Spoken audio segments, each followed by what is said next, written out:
Ja, hallo und willkommen zurück zum Finale der Episode 7, Auflösung. Ja, dann schauen wir mal. In the criminal justice system, the people are represented by two separate yet equally important groups: the police who investigate crime and the district attorneys who prosecute the offenders. These are their stories.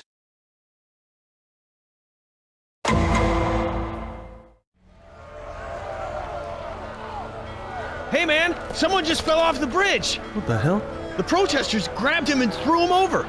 Yeah, this is Fontana down at the protest. Just got a report of a man being thrown off a bridge. I need the harbor unit down here quick. Oh, and, gotta call homicide.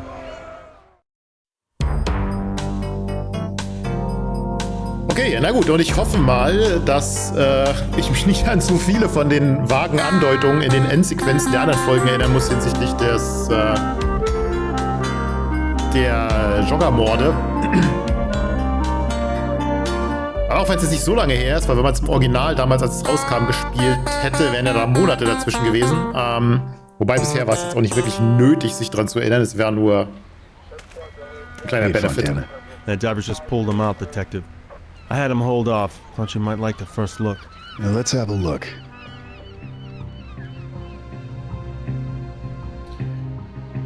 Als Abschlusstest ihrer Fähigkeiten als Detective müssen sie sich in dieser Episode an Fakten und Charaktere aus allen vergangenen Episoden erinnern. Viel Glück. Ja, Glück ist, glaube ich, auch, was wir hier wirklich hart brauchen. Na gut. Gesicht, Schlüssel, Zettel, Brieftasche. Gut, das Gesicht ist wahrscheinlich unter diesem Sermon an Bewuchs zu finden. Yuck. What is this stuff? It's from the East River, so you probably don't want to know. Entweder er ist sehr blass oder es ist ein Dummy. What the hell? Is this a mannequin? Looks like it. Maybe somebody's idea of street theater. Yeah, well, maybe somebody is gonna pay for dragging me out here on a Sunday. Let's see what else we got.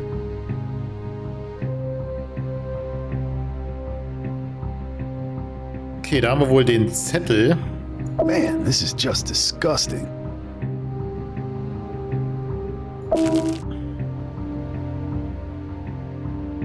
What's this? A note? Consider this a dress rehearsal. The next time will be real. Giles Bedford is a murderer. If he is not brought to justice, we will bring it to him. Six Semper Tyrannis. Signed, the 99.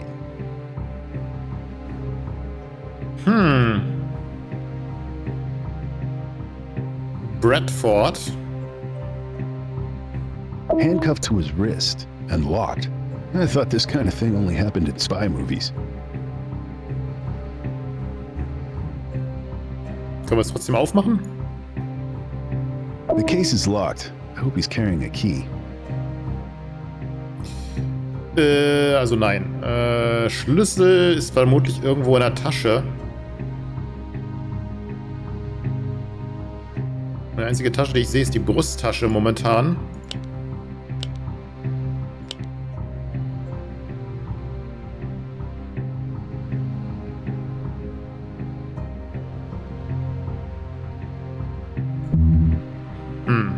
Hosentasche.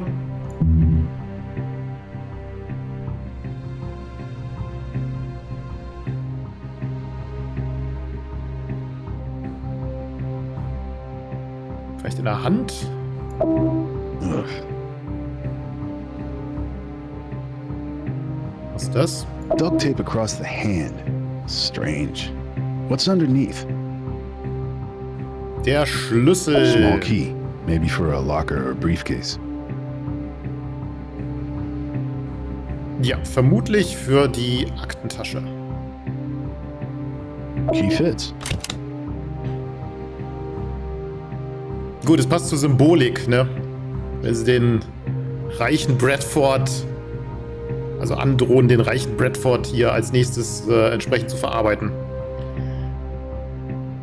A bunch of fake bills. Yeah, this guy's a real prankster.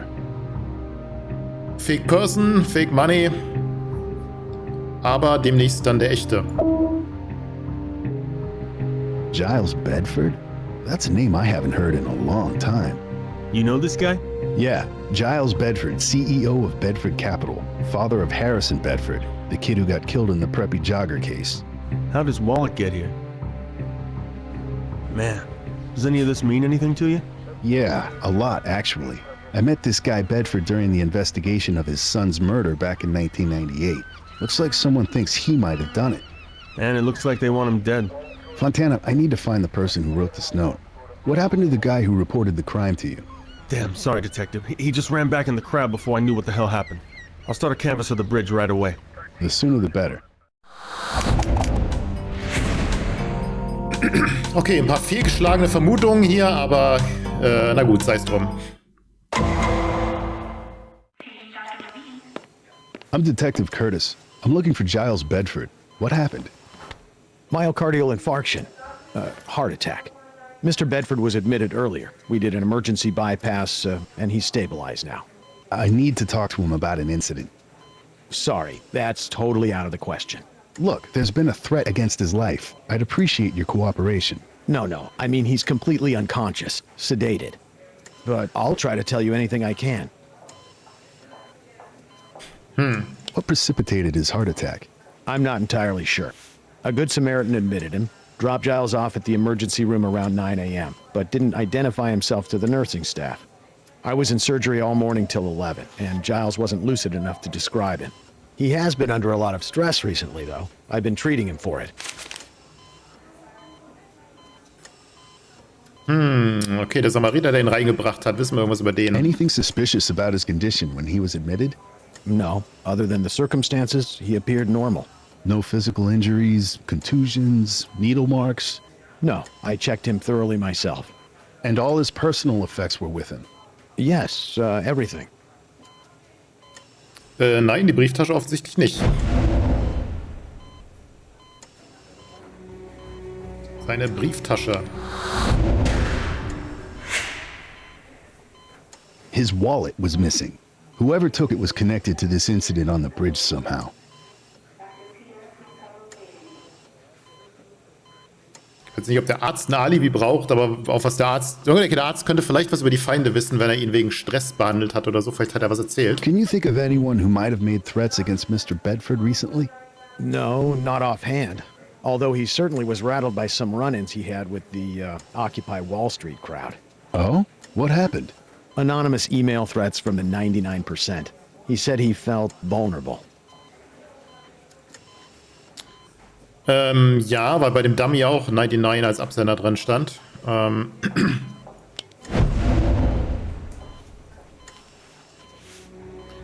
Giles Bedford war eingetragenes Mitglied der 1%-Elite. Ich glaube nicht, dass man sich da eintragen lassen kann, aber gut. Giles Bedford war eingetragenes Mitglied des Mile High Club. Ich glaube, auch da kann man sich nicht so einfach eintragen lassen. Die 99 haben die Nachricht unterzeichnet, die an der Schaufensterpuppe gefunden wurde. Genau. Alle Demonstranten haben die Nachricht unterschrieben. Nein. 99 haben die Nachricht unterzeichnet, die an der Schaufensterpuppe gefunden wurde. Korrekt. He asked for a refill on an old prescription. Okay, was war das? What prescription did he ask for? An anti-anxiety drug called Banaxolene. Could it have caused the heart attack? Banaxolene can have some nasty side effects, but heart failure isn't one of them.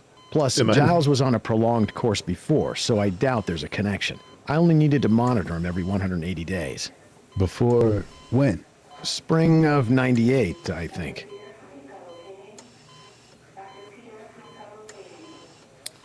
Hm, 98 waren ja die Morde, oder der Mord an seinem Sohn. Ich weiß nicht, ob es im Frühjahr war.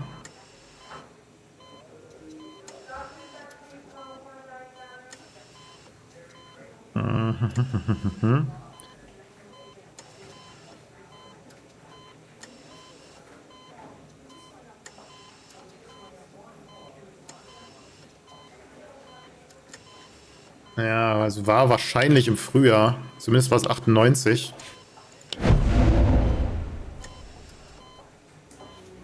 Ach stimmt, es war doch so um April rum oder so, ne? Da war doch die Geschichte in der Schule war irgendwie im April und 2 Wochen später war er tot oder irgendwie sowas. Also es war auf jeden Fall früher, ja. Das passt. Fällt zeitgleich mit dem Todestag von Giles Sohn zusammen. Frühling 98, genau. Mit dem Geburtstag von Giles Sohn? Nein. Protest an der Wall Street? Weiß ich nicht. Fällt zeitgleich mit dem Mord an Tech Vanderhook zusammen.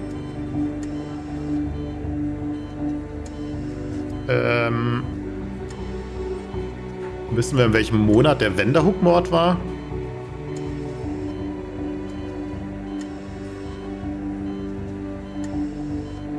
Auf jeden Fall 98, auf jeden Fall war es nicht 98, weil Wenderhook ist ja erst... Es gab ja schon das Kind von Harrison und, wie hieß er? Allison? Weiß ich nicht. Der Brandon, der ist schon geboren, also muss schon mal mindestens ein Jahr her gewesen sein. Also war es definitiv nicht 98, als Wenderhook starb, sondern frühestens 99. Also es ist auf jeden Fall Todestag von Giles Sohn.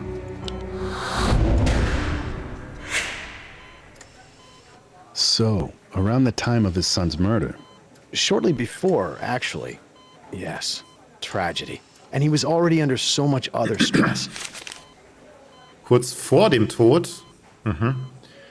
Weitere Stresseinflüsse. You said Mr. Bedford was already under stress before the murder?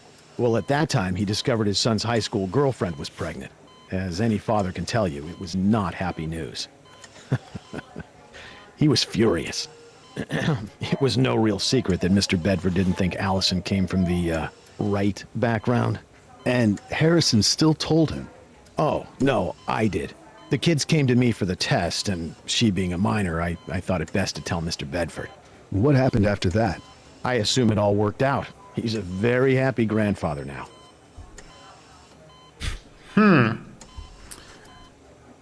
Weiß nicht, warum man den Arzt nach dem Alibi fragen sollten. Weil was kann er da schon wissen? Gut, wenn er schon in Behandlung war, vielleicht weiß er irgendwie zufällig was, wobei es jetzt auch schon eine Weile her ist. Also ob er sich jetzt unbedingt an das Alibi erinnern kann, weiß ich jetzt auch nicht. Aber gut. You know any Latin? Yes, a little, I suppose. Sic semper tyrannis mean anything to you? Thus always to tyrants. Supposedly what Marcus Brutus said immediately before he killed Julius Caesar. Oh, and don't forget John Wilkes Booth. Ja. Where were you this morning, if you don't mind my asking? I was in surgery, 8 a.m. to 11 a.m. with Dr. Schomburg.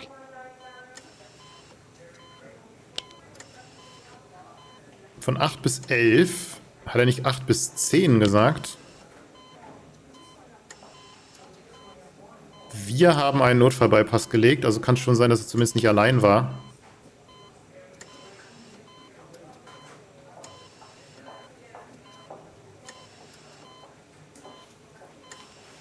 Giles um ungefähr 9 Uhr morgens in der Notaufnahme abgeliefert, den Schwestern aber seine Identität nicht preisgegeben. Ich war bis 11 Uhr morgens im OP und Giles war nicht genügend bei Verstand, um ihn zu beschreiben.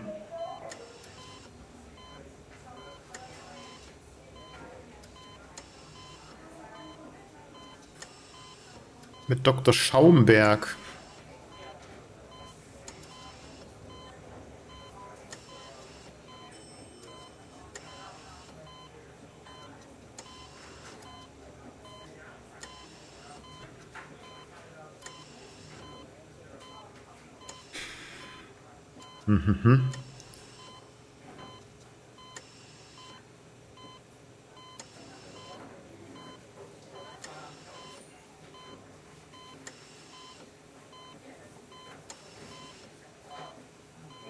Naja, weiß ich nicht, müsste man nachfragen. Also um 9 Uhr wurde eingeliefert und er sagt, er war bis 11 Uhr im OP. Und dann sagt er hier von 8 Uhr bis 11 Uhr. Das kann korrekt sein. Also wenn man das so versteht, dass er ihn operiert hat, dann wäre die Frage, was ist mit 8 bis 9 Uhr? Weil wenn er um 9 Uhr kam, entweder hat er von 8 bis 9 Uhr eine andere OP gehabt, die dann schon fertig war. Und dann deswegen konnte er um 9 Uhr dann Bedford operieren. Oder er war in einer anderen OP und war noch nicht fertig, dann hätte er aber Bedford nicht operieren können. Aber er hat jetzt nicht explizit gesagt... Ich meine, wir haben einen Notfallbeipass gelegt, das muss nicht heißen, dass er es gemacht hat. Ne? Ich meine, das sagen sie im Krankenhaus im Sinne von, ich habe die Akte gelesen und ja, okay, das wurde gemacht. Das bedeutet noch nicht, dass er das war. Zwingend. Wobei, so wie ich das Spiel kenne, gehe ich davon aus, dass sie das so, dass es so verstanden wird.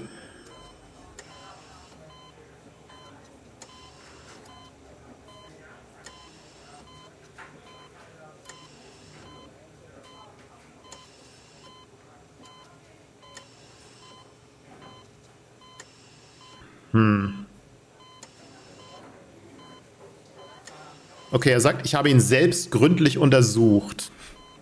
Das kann aber auch nach der OP gewesen sein. Also das ist alles nicht...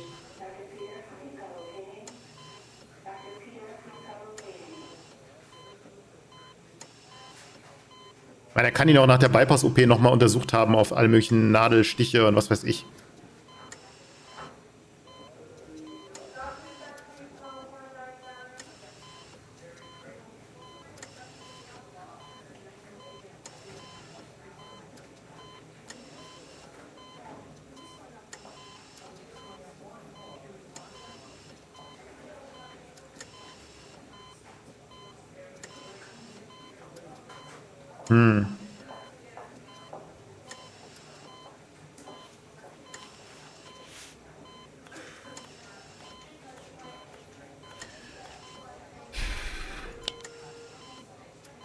Also streng genommen hat er sich nicht widersprochen in der Hinsicht. Das sind allerdings so Widersprüche, so Pseudo-Widersprüche, die im Spiel gerne mal als Widersprüche gemeint sind. Insofern nehme ich jetzt mal das Ja, aber eher, weil das eher so die Art und Weise ist, wie das Spiel tickt. So wie ich das bisher so in den anderen Folgen mitgekriegt habe. Okay. Thanks. In dem I'll Fall need halt his nicht. number, though, just to double check. Really, Detective? I prefer to keep my patients alive. It's bad business to try and murder them. Is there anything else you can tell me about Giles Bedford? Unusual calls, erratic behavior?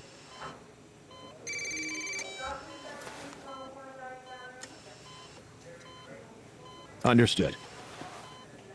Sorry, that was the new acting CEO of Bedford Industries. She requested I not speak to anyone without corporate representation. You better speak with her directly. Thanks, I will.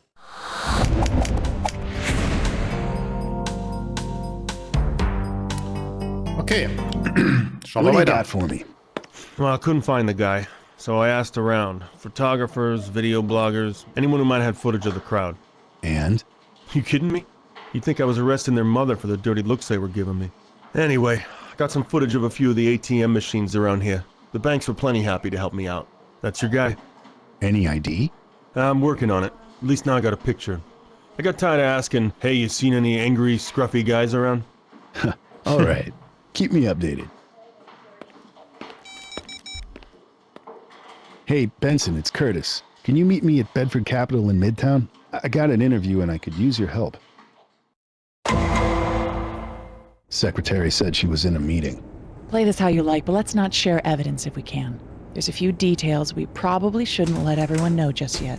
Yeah, I got you. Detective Curtis, long time no see. Allison Conway? You're the acting CEO? That's right. Dr. Markovich didn't mention your name. This is Detective Benson. Pleasure. Now, I'm a very busy woman at the moment. I don't have time to talk, unless you've got a new lead on Harrison's murder. I've got a new lead on Harrison's murder. Great. You've got 5 minutes. Okay, fangen wir mal mit den Drohungen. Did Giles receive any threats he was worried about recently? Threats? No. Nothing like that.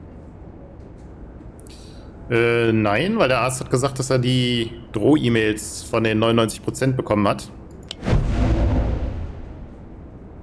Allison belügt uns schon wieder. Giles hat Benson von seiner Angst erzählt, von einem Pelikan erstochen zu werden. Was? Kommt noch sowas. Giles hat Benson von den Drohungen erzählt. Giles hat Curtis von den Drohungen durch die 1% erzählt. Der Arzt erwähnte anonyme Droh-E-Mails.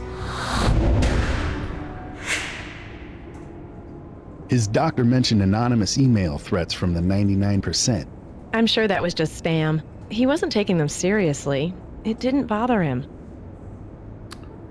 Nee, nach dem, was der Arzt gesagt hat, war er ziemlich besorgt.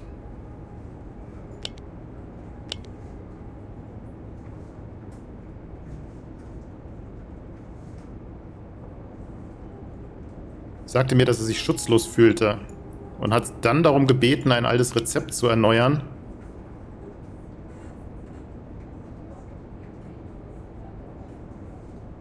Also würde ich mal sagen, das stimmt so nicht. Bedford war ein einflussreicher alter Gauner, der hatte doch keine Angst vor ein paar stinkenden Hippies. Nee. Der Arzt erwähnte, dass er angsthemmende Medikamente benötigte. Der Arzt erwähnte, dass Bedford zunehmend paranoider wurde. Paranoid nicht. Bedford hat ganz klar ein schlechtes Gewissen. Nein, der Arzt erwähnte aber, dass er die Medikamente benötigte.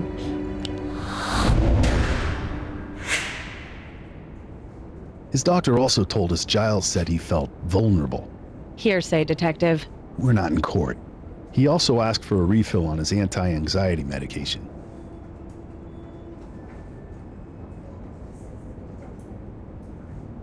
Allison ist so ein bisschen, weiß ich nicht, ne?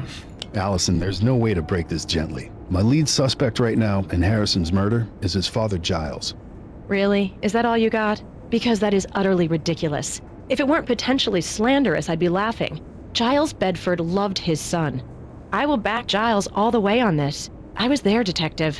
I'm not the only one who thinks he could have done this. Okay, who else? Share your evidence. Sie hat uns die ganze Zeit angelogen und wir wollten ja keine Beweise preisgeben, also werde ich ihr jetzt sicherlich nichts erzählen, weil wir ihr hier nicht vertrauen können. Also nein, definitiv nein.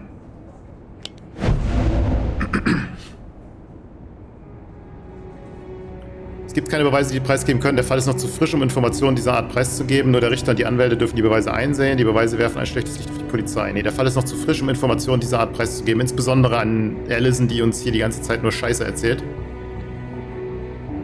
Also nein.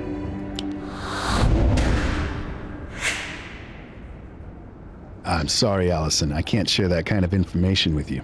Then we're wasting each other's time. Where's Detective Briscoe? I'd like to talk to him if you don't mind. You can't. Why not? He's dead. Oh. Passed away a couple years ago. Oh God, I'm sorry. He was your partner. Ja, okay, der Arzt. Why'd you put a stop to my interview with Dr. Markovich? It wasn't personal, Detective. I have a legal and ethical obligation to protect the company.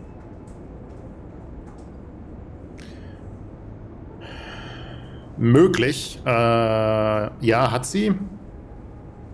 Also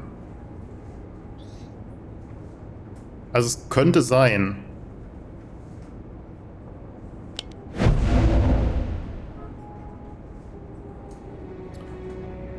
Ist Giles Bedfords einzige Tochter? Nope. Sie ist die stellvertretende Geschäftsführerin? Yep. Sie ist Anwältin des Unternehmens? Nope. Sie ist Teil der Verschwörung? Vielleicht. Wissen wir aber nicht. Sie ist die stellvertretende Geschäftsführerin. Giles Bedford is the founder of this firm, and you were questioning his personal physician. It was inappropriate at best. As CEO, I can't stand by and let a police investigation further destabilize an already very unstable situation. I'm sure you understand. It's Giles Bedford who may be in danger here.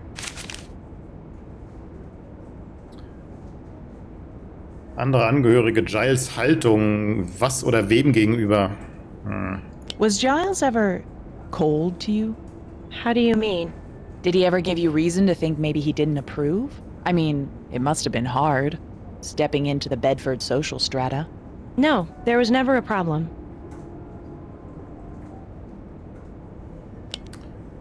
Ich meine, der Arzt hatte ja erzählt, dass er das erstmal überhaupt nicht gut fand.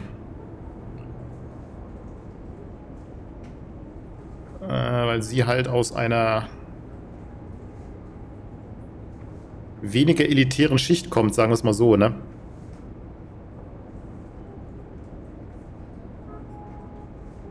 Er war richtiggehend aufgebracht. Es war eigentlich kein Geheimnis, dass Mr. Bedford glaubte, Allison hätte nicht den richtigen familiären Hintergrund. Also glaube ich das mal nicht. Fontana erwähnte, dass Allison sich nicht in der Familie einfügte. Nope, der Arzt sagte, es wäre kein Geheimnis gewesen, dass Giles sie nicht akzeptierte. Ja, der Arzt erwähnte, dass Allison Giles hasste. Nope, der Arzt erwähnte, dass die gesamte Familie Allison hasst. Nope. Aber der Arzt sagte, es wäre kein Geheimnis, dass Giles sie nicht akzeptierte. We heard that maybe Giles had a difficult time accepting you and Harrison as a couple. Oh, that? It's been overblown.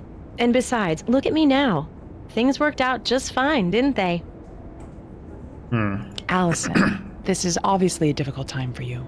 We don't want to add to the stress here. We just want to make sure no one is trying to hurt Giles. Thanks. Do you know if Giles has any other relatives who could help us investigate? His wife passed many years ago. And Harrison, of course, is gone. No one else.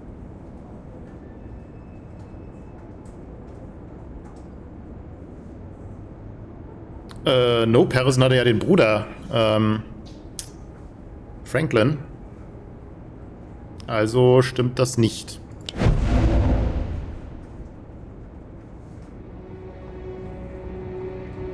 Seine Frau ist tot, hat sie gesagt. Tech hat nichts mit ihm zu tun. Felton weiß ich jetzt gar nicht. Franklin auf jeden Fall. Bruder von Harrison.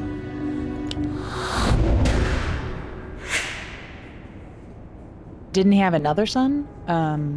Franklin. Oh, right. God. Yes, Franklin, of course.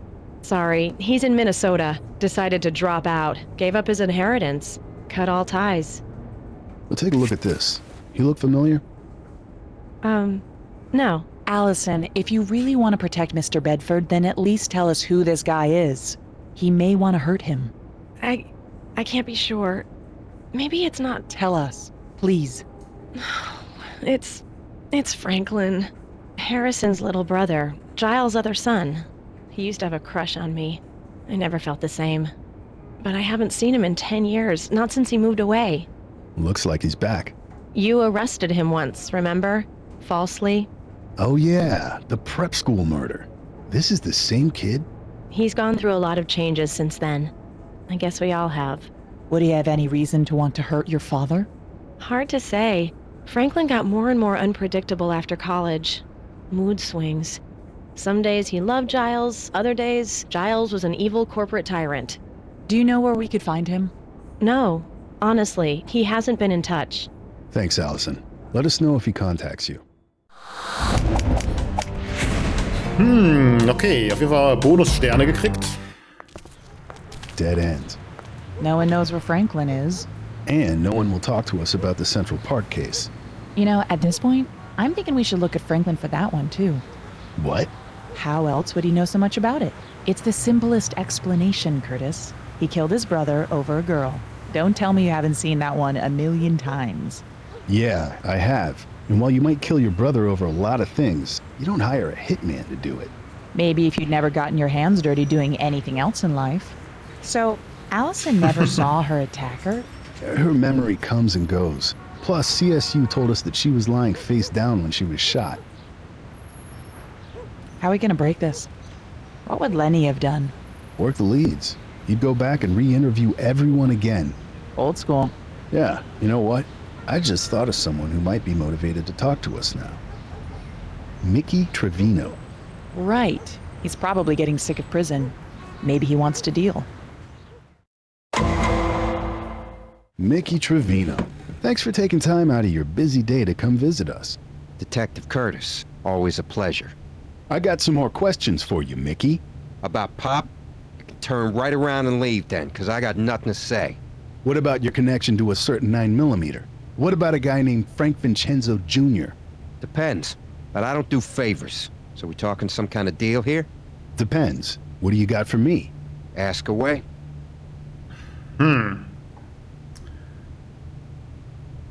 Frank Vincenzo Jr.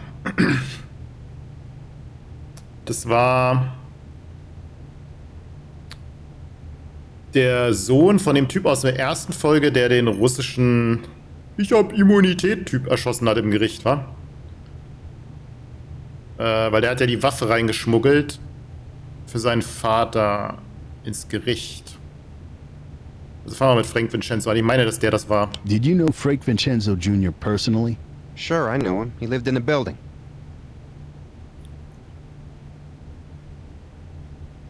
Boah, fuck. Es war so eine Info. Ich meine, als sie die Herkunft der Waffe noch geklärt hatten in der Endsequenz vom ersten, hieß es, dass die im selben Gebäude wohnen. Ich meine, ja, das stimmt. Boah, dass man sich daran erinnern muss, ist schon ein bisschen... Also wenn ich mir jetzt vorstelle, dass jetzt zwischen den Folgen irgendwie Monate gelegen hätten, ne, dann wäre das schon echt die Hölle. Da muss man es echt normal spielen, um es einfach zu wissen. Aber ich meine mich daran zu erinnern, dass es so war. Logan und Vincenzo haben in diesem Haus Prostituierte ermordet. Nee. Van Buren hat eine Liste der Mieter, vielleicht. Vincenzo hat eine Waffe im Heizungsraum des Gebäudes versteckt. Briscoe und Curtis haben Vincenzo an dieser Adresse überwacht. Das nicht, das erste auch nicht.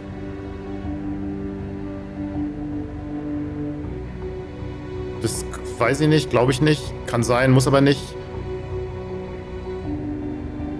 Ich meine, in dem Epilog kam sie an, Van Buren, und hatte gesagt, ach, guck mal hier, das müsste das sein, aber das sind echt so Sachen. Versuchen wir es mal. Ja. You know, some of the old farts could be cranky bastards, complaining about the heat. So I'd go up to his apartment and fix it. But he was cool. He'd give me this homemade brandy. We used to drink it right out of the mason jars. He ever talk to you about what he did for a living? Yeah, a couple of years ago, Frank got diagnosed with stage 4 melanoma. Cancer in his bones. He knew he was dying. After that, he started getting talkative. Waffe. You told me originally you found that gun. You want to change your story? Yeah, Frank gave me the gun, actually. He said it was untraceable. Yeah, well, it was, until you used it. What's your question, Detective? I told you he used it in a crime. Yeah, so what? But I didn't tell you which one. Did he? Yeah, he said it made headlines. He said I'd know it. And he said the case went cold.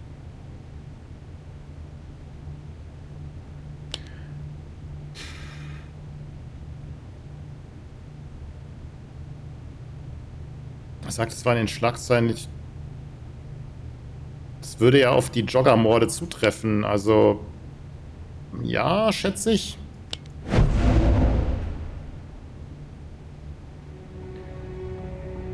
Mickey ist als Experte für ungeklärte Verbrechen bekannt. Nicht, dass ich wüsste. Mickys Vater war ein Verdächtiger im Joggermord. Der Joggerfall war überall in den Medien und wurde nie aufgeklärt. Vincenzos Frau bestätigt, dass Briscoe den Joggerfall komplett vermasselt hat. Der Joggerfall war in den Medien und wurde nie aufgeklärt, schätze ich. Ja. What else? After the deal.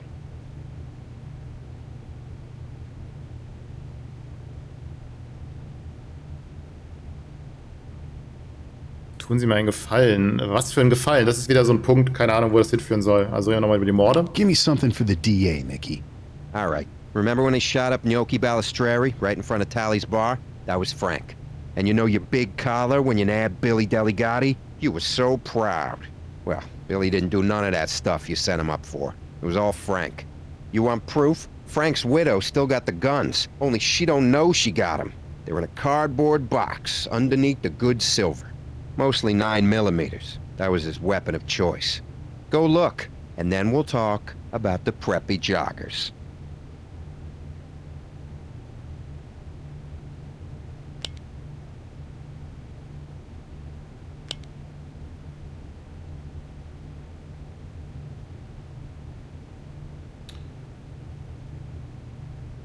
Okay, wir haben es nicht erwähnt.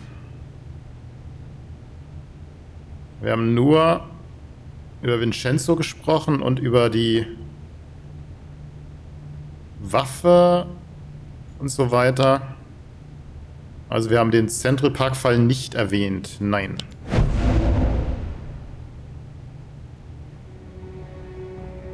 Woher wusste er es dann? Er wusste, dass Curtis damals an dem Fall beteiligt war und hat geblufft. Glaube ich nicht. Mickey war der Mörder. Glaube ich. Ja, vielleicht, aber glaube ich nicht.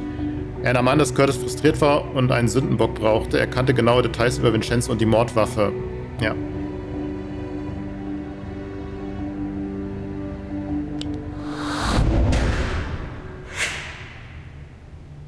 I didn't mention the Central Park case. Yeah, I know. All right, Mickey. I'll talk to the DA. Meantime, don't leave town. Very funny, Detective Curtis. Hey, Benson. What's up? Jesus. I'll be right there. Okay, da sind wir wieder. Alles okay Franklin, soweit. put the gun down. Don't come any closer. I'll blow his head off. Swear to God I will. Don't aggravate him. He's insane. Shut up, tyrant. Easy, Franklin. Easy. Franklin, it's okay. We just want to talk. Talk to him, Curtis. Maybe he'll listen to you. What should I say? Tell him whatever he wants to hear. Lie to him if you have to. Give up evidence. Whatever it takes to de-escalate the situation. Got it. I gave you fair warning. I told you justice was coming, but you did nothing. Oh, die Synchronstimme von Kenny. Das ist ja eher traurig. Dass wir Kenny in so einer Situation sehen müssen. Also hören müssen. Sehen tun wir ihr Franklin. Okay, wie dem auch sei. Wie können Sie das Gegenteil beweisen? Von was? Aber Sie haben nichts unternommen. Ihm sagen, die Finanzen werden knapp, weiß ich nicht. Ihm sagen, Sie hätten vielversprechende Spuren. Ist halt vage, ne? Das Überwachungsfoto ist vielleicht... Zumindest können wir sagen, dass wir was getan haben, weil wir was versucht haben, ihn zu identifizieren. Weil vielversprechende Spuren, das ist wieder halt so ein vages Bla bla bla, was auch jemand sagen würde, der nichts getan hat. Und das ist aber was Konkretes, was man ihm zeigen kann. Also probieren wir es mal damit. Okay. That's not true. I got a picture of you from the bank ATM. What? I am not the suspect here. This is so typical. I haven't exactly been sitting on my ass this whole time. Since I came back, this case is active again. Fine. Then give me something to make me believe you're doing your homework.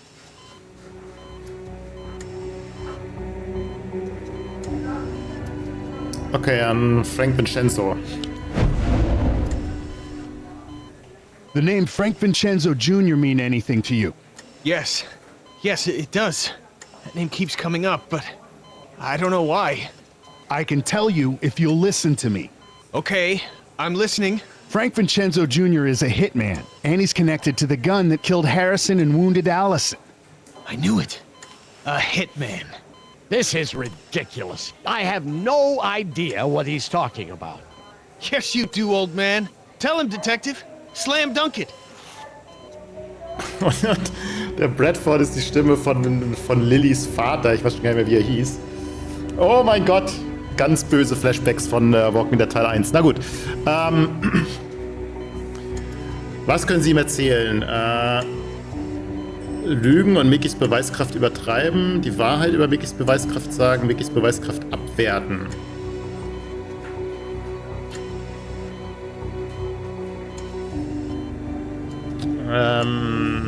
Ich meine, Olivia hat ja auch gesagt, wir sollen ihn halt im Zweifelsfall anlügen mit irgendwas und momentan kann das vielleicht sowieso nicht so richtig prüfen, insofern könnten wir es übertreiben. Die Frage ist halt, ob das mit dem Übertreiben gut ist, wenn er sich auskennt mit welche Beweise wirklich vor Gericht standhalten oder auch nicht und so, dann könnte natürlich, wenn man es übertreibt, könnte er durchschauen, dass es eine Lüge ist. Auf der anderen Seite haben wir das erste verkackt und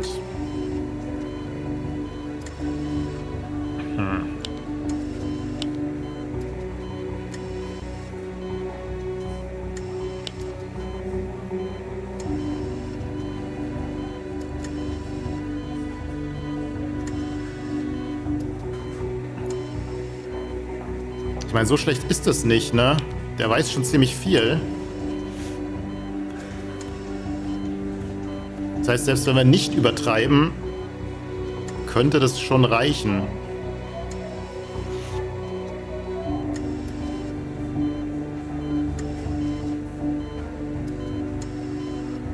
Boah, das ist jetzt die Frage, ne? Weil die Gefahr bei den Lügen ist, wenn er die Lüge durchschaut, wird es halt richtig eklig.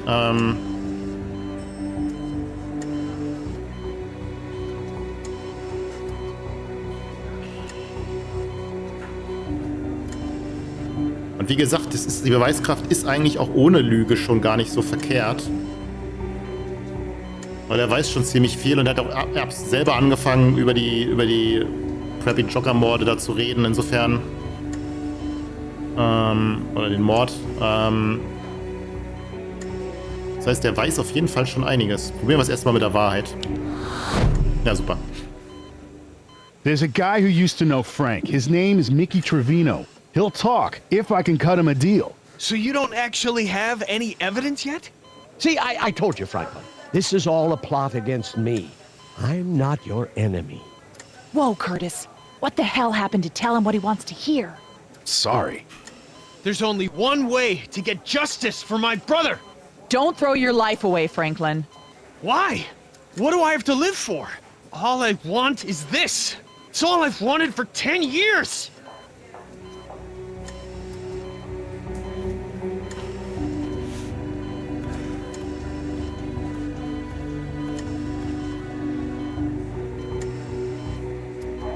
Okay, ihn bedrohen bringt nichts. Occupy-Bewegung, ich weiß nicht, ob ihm die so wichtig ist. Also in dem Fall ist es wahrscheinlich schon eher Allison. Wobei, je nachdem, was zwischen den beiden vorgefallen ist, würde er das auch nicht glauben.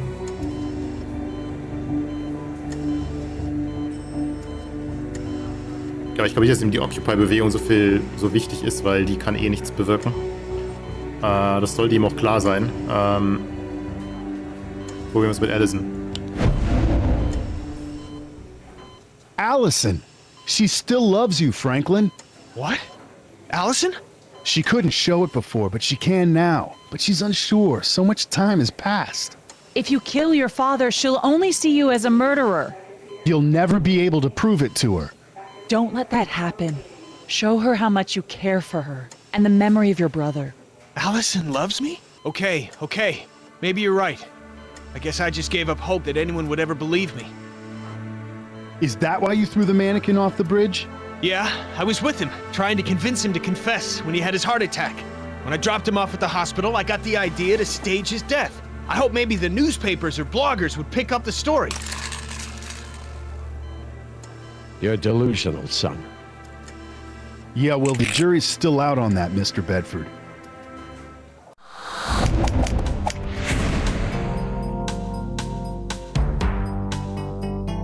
Sterne zum Weiterkommen 2 von 3, aber ich kann trotzdem fortsetzen. Das ist so eine Frage.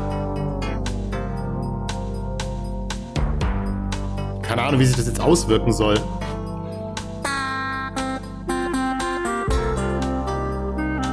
Das macht irgendwie wenig Sinn. Auf der anderen Seite vielleicht bedeutet das nur, dass wir später irgendwo bestimmte Optionen nicht mehr haben, weil wir hier Informationen verloren haben. Aber wir probieren es einfach mal aus, was passiert, wenn ich jetzt so weitermache.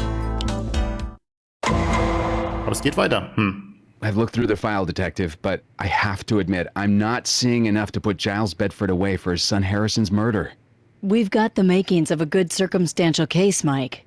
That's not the issue. A jury is going to see Bedford as a grieving father. You're going to have to convince them that he's a murderer. Let me walk you through how I see it.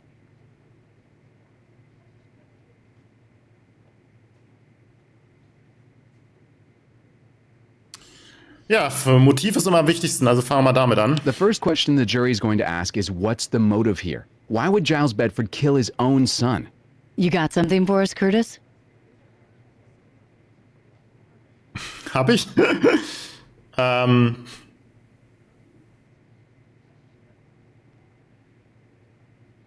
meine, das Einzige, was man vielleicht sagen könnte, ist die Geschichte mit Allison. Dass er da sauer war und irgendwie so einen Image-Schaden an seinem Familiennamen irgendwie befürchtet hätte oder sowas. Das wäre so das Einzige.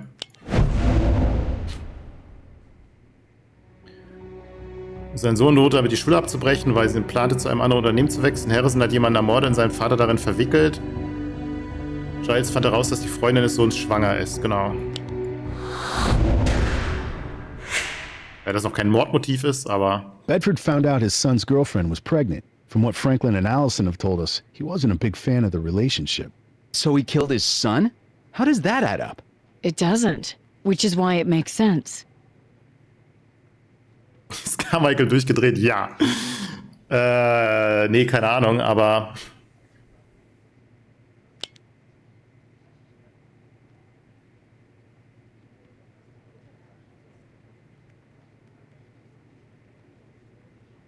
Das passt nicht zusammen, aber deshalb ergibt es Sinn. Also sie ist sicherlich nicht durchgedreht, also kann man jetzt schon mal Nein sagen. Ich bin mir eigentlich noch nicht ganz sicher, was die Begründung dafür werden soll.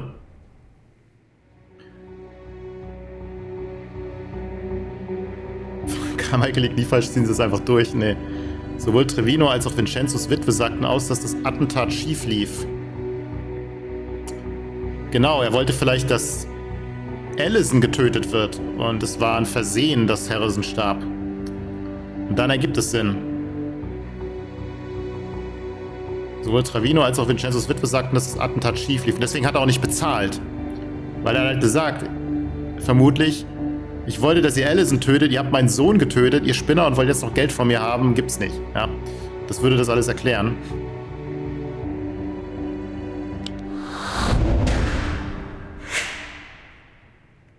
She's right. Both Mickey Trevino and Frank's widow have told us independently that the hit went wrong. The widow said Vincenzo never got paid.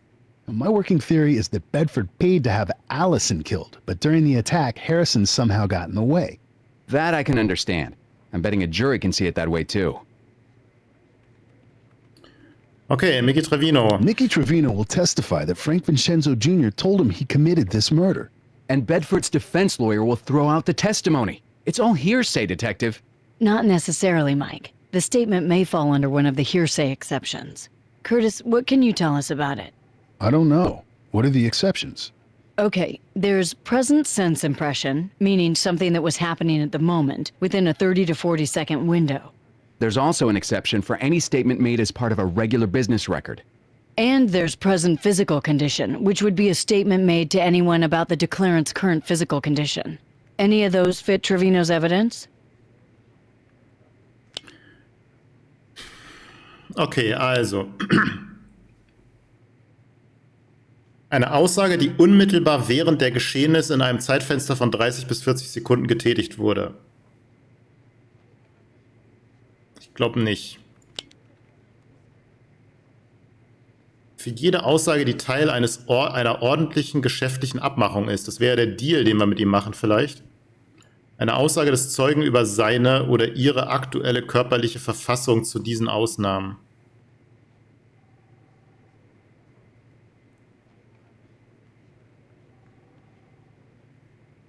Ja, und der Hitman-Deal, also geschäftliche Abmachungen vielleicht. Schade. Sorry, from what I heard, none of those quite fit. Hang on, there are a few more. There's another exception for a dying declaration, which apply to any statement made by Vincenzo if he knew he was dying. And there's also former testimony, which would involve anything Vincenzo said during previous sworn testimony. And the excited utterance, if Vincenzo said something in the heat of the moment, during or immediately after the crime. Alter, wollt ihr mich verarschen? Okay. Boah, da muss man sich so an die Details erinnern, ne?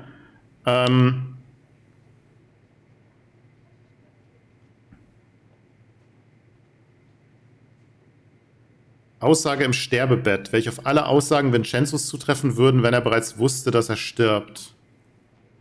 Oh, das stimmt, weil er hat doch gesagt, dass er irgendeine Krebserkrankung oder sowas hatte, ne?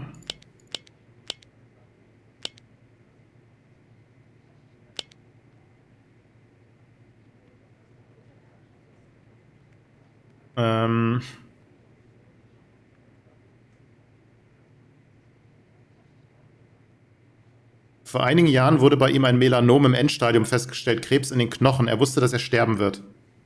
Danach wurde er ziemlich gesprächig. Dann haben wir unsere Ausnahme.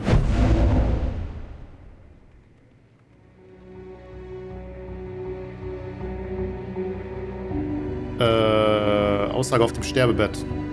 Nee. Sterben, schreien, was?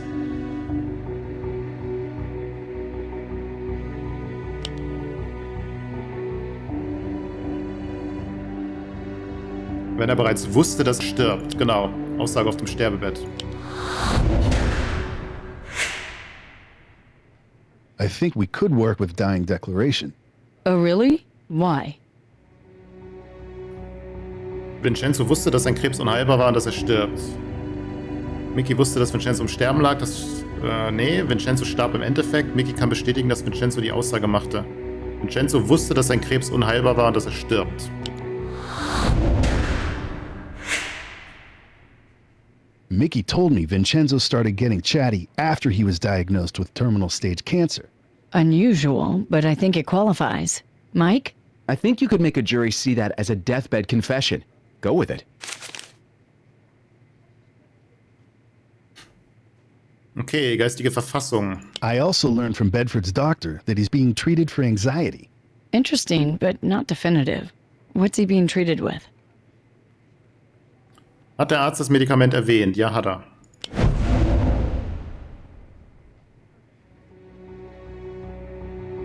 Benaxalin war es, glaube ich. Aber ja, das stecken wir nochmal nach. Wir können uns, glaube ich, keinen Fehlschlag mehr erlauben.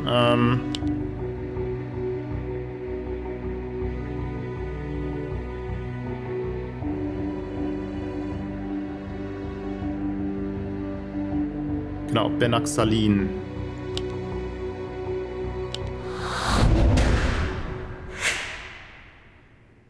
Benaxalin. That's a pretty common medication.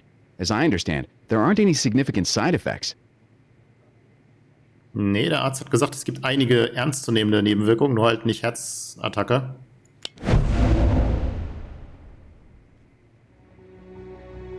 Studien zu den Nebenwirkungen sind nicht eindeutig. Nope, der Arzt merkte an, dass die Studien noch nicht abgeschlossen sind. Nope, der Arzt sagte, dass Benaxalin einige unangenehme Nebenwirkungen hat. Genau, Benson sagte, dass Benaxalin einige unangenehme Nebenwirkungen hat. Der Arzt sagte, dass Benaxalin einige unangenehme Nebenwirkungen hat. Da erinnere ich mich auch so dran. Actually, his doctor mentioned that Benaxalin had some nasty side effects. And it gets even better, Mike. I remember a case about last year. Newlyweds. She kills him completely out of the blue. Turns out she's on Benaxalin and has these episodes of uncontrollable rage. She stops the meds and suddenly she's fine. Great story, but how does that help us? Our crime happened 13 years ago. Curtis, anything that can help us here?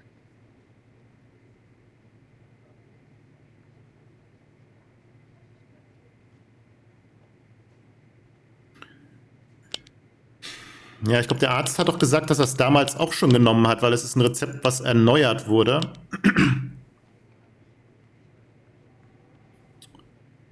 Da.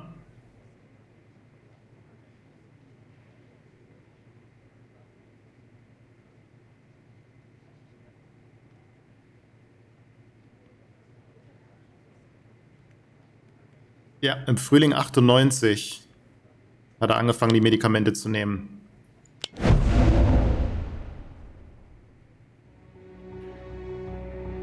Der Arzt sagte, er habe Bedford vor der Schießerei zum ersten Mal behandelt. Genau, Chef Trevino tötete ebenfalls unter dem Einfluss von Angst die Medikamente. Nope, der Arzt sagte, dass die Behandlung nach der Schießerei begann. Nope. Allison meinte, dass es in jener Zeit Benaxalin. Nope. Der Arzt sagte, er habe Bedford vor der Schießerei zum ersten Mal behandelt. Genau. The good doctor also told us Bedford first took Benaxalin for anxiety in the weeks before the shooting. We're damn lucky this physician likes to talk. I think he honestly believes that Bedford has nothing to hide. All right, Detective. You convinced me. Bedford paid a hitman to take care of a problem for him. His son was a tragic accident, yes, but that doesn't let him off the hook for the murder. And I'm throwing the charge of attempted murder on top. Let's not forget the price paid by Allison Conway in all this. Okay, sogar einen Bonusstern bekommen. Schauen wir mal. Thank you for joining us today, Franklin. As Mr. Bedford's only surviving son, it can't be easy for you to testify against him, especially in the murder of your brother. That's how strongly I believe he's guilty. Okay, Themen. Fangen wir mal mit Harrison. Your brother Harrison. What were his plans around the time of the murder? He was going to go to college, get into the firm, become the next CEO, probably. That's what my dad wanted for him. And did the plans change when he found out Allison was pregnant? Yeah, he told me he wanted to drop out and live with her. He said this was the perfect time to escape Bedford Castle, as he called it. Objection, Your Honor. This is hearsay. Regrettably, we can't cross-examine the victim to establish the veracity of the statement. Sustained. Miss Carmichael, try and find another tack with this witness. Ja, verdammt. Hat zumindest aber keine Minuspunkte gekriegt. Oh, können wir was anderes anbringen? Bezüglich der Pläne des Bruders.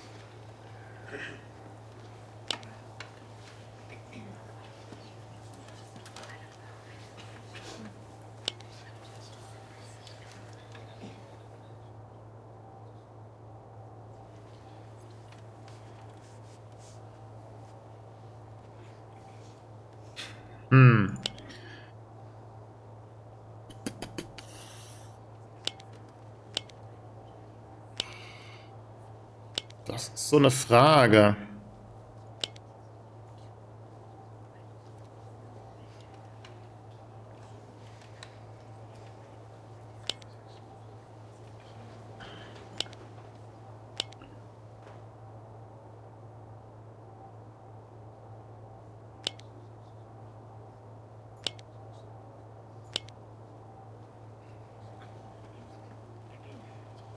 Versuchen Sie eine andere Herangehensweise mit diesem Zeugen. Das muss sich jetzt nicht auf Harrison beziehen, sondern generell.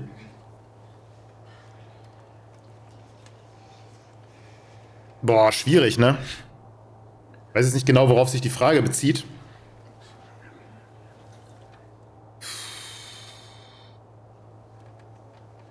Nehmen wir einfach mal ja. In der Hoffnung, dass wir was haben. Bringen Sie ihn dazu, eine Aussage über direkte Äußerung Allisons zu machen. Genau, weil die kann es bestätigen.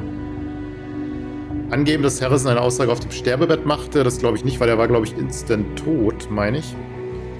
Franklin auf seine fingierte Hörensagen-Aussage ansprechen. Franklin dazu bringen, seine Hände vorzuzeigen und zu beweisen, dass er nicht die Finger kreuzt. Alter, was ist denn das? Okay, eine Aussage über direkte Äußerung Allisons.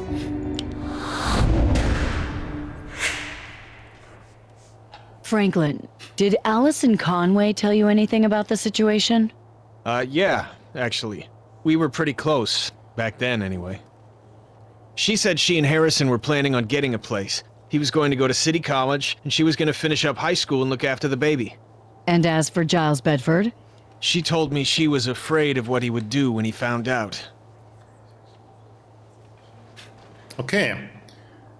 Sehr schön. Giles. How would you describe your relationship with your father? Strained, Miss Carmichael. I found myself pointing a gun at his head not too awfully long ago. Why? Because I believe he killed my brother Harrison, and I believe that his position of privilege and wealth has kept him from justice. Your Honor, how is this relevant to the murder of Harrison Bedford? It's not. Rein it in, Counselor.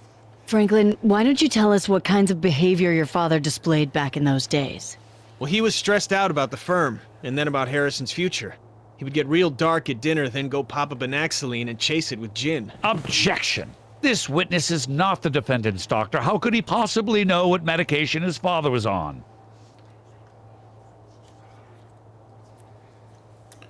Weil es draufsteht? Er hat schließlich im selben Haushalt gelebt.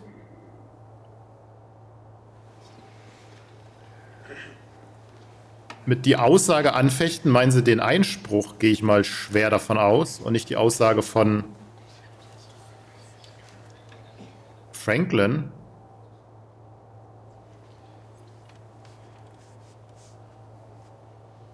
Also ja, hoffentlich.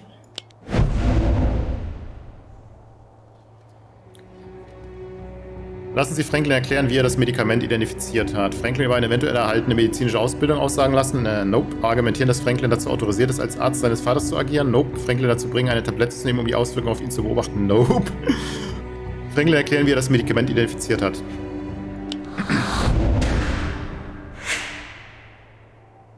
Franklin, can you tell the court how you knew your father was taking Banaxoline? Little orange pills with the word Banaxoline on them.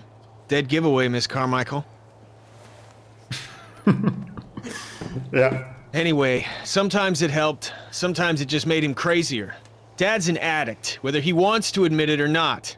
Banaxoline, a drug with known side effects that include bouts of uncontrollable rage and even, in the most extreme cases, murder. People submit a case study of Banaxoline and its links to aggression and violence. Now, while under the influence of this unpredictable medication and finding out Allison was pregnant, he would have gone ballistic, right? Objection. Calls for speculation. It's his own father. Are you saying Franklin can't imagine how his own father would have reacted? Speculation is speculation, Counselor. Leave it alone. Withdrawn. Allison. Franklin, please tell the court what Giles Bedford, your father, thought of Allison Conway when he first met her. He didn't like her. At dinner later, he said to me, "She's a gold-digging tramp." Why would he think that? Dad didn't feel Allison came from the right background. Ja, der Arzt hat es auch gesagt.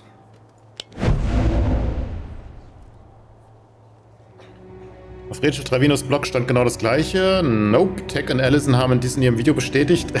Nee, das war ein anderes Video. Sowohl Dr. Markovic als auch Allison bestätigen dies. Scott Leonard hat es auch nicht bestätigt, der hat aber nichts zu tun. Das war bei dem tauben Jungen. Ich wüsste zwar nicht, dass Allison das bestätigt hat, aber der Dr. Markovic auf jeden Fall. Und Scott Leonard definitiv nicht. Also müssen es Markovic und Allison gewesen sein. So, safe to say, at the time of the shooting, there was no love lost between Giles Bedford and Allison Conway. Yeah, that's right. Franklin, from everything you witnessed about your father's mood and behavior, do you believe he's capable of killing his own son? Yes, Miss Carmichael, I do. He's a tyrant. A man obsessed with wealth and his family status. And I believe he's mentally unstable. So yes, I think he killed my brother. Thank you. No further questions. Plus 40. Na gut. Es lief ja gut. Mr. Bedford, may I call you Franklin? Yeah, Mr. Bedford is my father. This is quite an accusation you've leveled, against your own father even. Tell us, do you have any proof? Do I need proof, man? Isn't that what this whole trial is for? No, I don't have proof. But the people of New York do. So you don't have proof? Asked and answered. Objection. Asked and answered. Sustained. You testified a lot about your father's state of mind, but you also said that you don't have a very close relationship with him. Wait a minute, I said it wasn't good. I never said it wasn't close. Too close for comfort, if you ask me. Noted. When was the last time you spoke to your father? Well, we met. It was right when he had his heart attack. I was the one who took him to the hospital. Oh, so if you thought he was guilty, why not let him die right there? You were eager enough to kill him later. I guess I felt guilty. You did? Why? I might very well have caused it. The heart attack. We argued. See, I accused him and it was intense. What kind of son are you anyway? Scruffy-looking hippie attacking your father in his old age like that? Objection. Ja. Verleumdung. Your Honor, this is off-the-charts badgering right here. Agreed. Mr. Vance, keep it civil. Sorry, Your Honor. There's just nothing worse than an ungrateful son.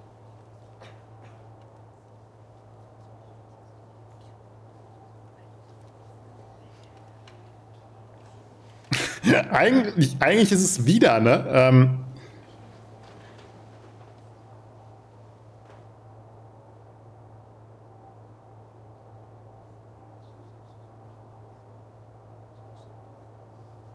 Ja, eigentlich Objection. schon. Eigentlich wieder Verleumdung, undankbar. Your Honor, seriously? Try that one more time and I will bounce you out of this courtroom, Mr. Vance. Apologies. Let's talk about the past now. Let's go back to the time of the murder. You say your father was angry with your brother and so he killed him. Interesting theory, but who else was angry with Harrison? I don't follow you. Didn't you have a crush on Allison Conway? Weren't you jealous of your brother? Yes, but no, you're twisting it. You loved Allison Conway and you killed your own brother in a jealous rage.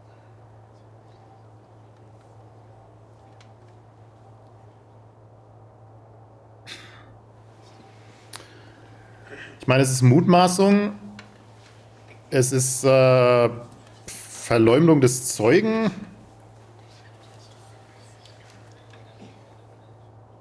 Außerdem wurde er ja von einem, ja gut, es ist allgemein anerkannt, dass er von einem Auftragsmörder gekillt wurde. Weiß man halt nicht. Auf jeden Fall ist es schon Mutmaßung und eigentlich auch wieder Verleumdung des Zeugen oder so in gewisser Weise.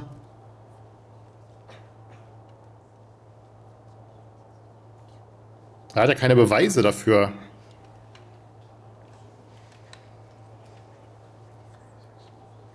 Ich weiß aber auch nicht.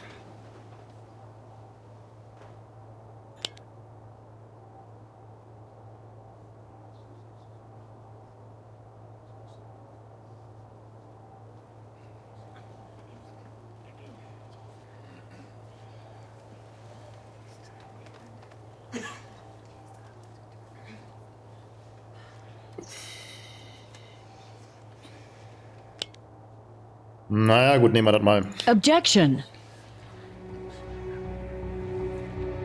Provokation ist wahrscheinlich besser als Verleumdung. Where's the question here? Sustained. Tell us, Franklin, weren't you jealous enough of your brother to kill him? Eigentlich nicht, weil das ist eine korrekte Frage. I did not kill my brother. I loved him. I idolized him. I wanted Allison, sure, but I would never have hurt Harrison to have her. So you had a problem with Harrison's relationship, but not enough to resort to murder.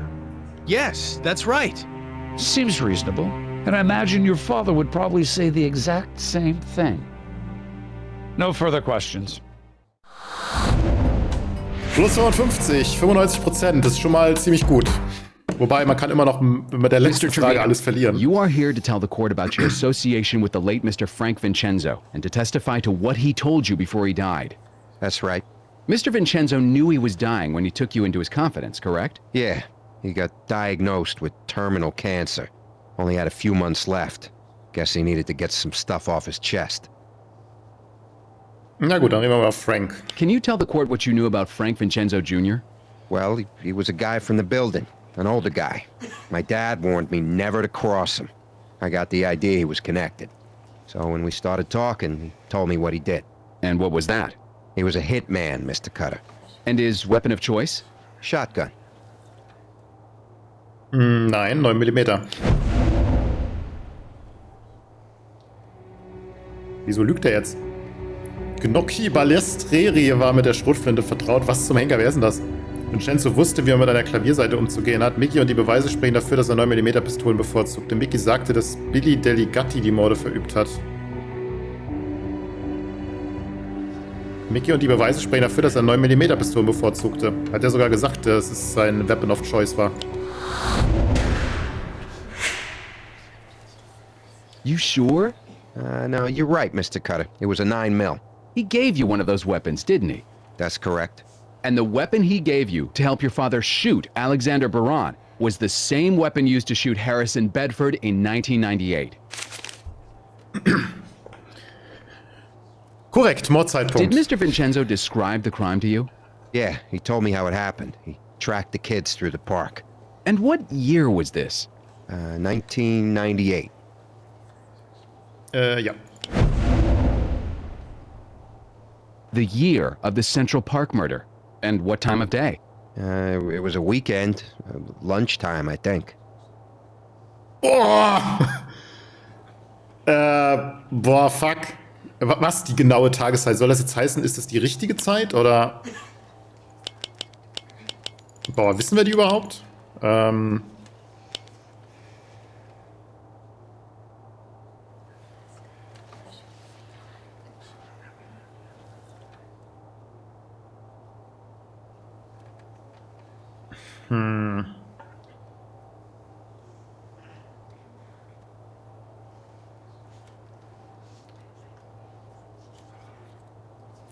Ich weiß auch nicht, was die genaue Tageszeit Fragezeichen bedeuten soll. Ja, was fragen die mich jetzt eigentlich gerade genau?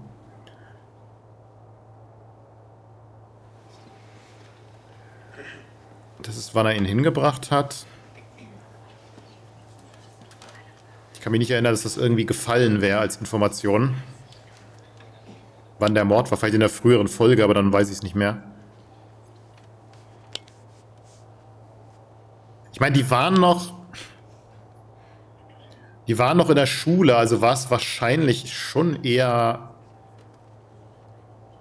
am Wochenende.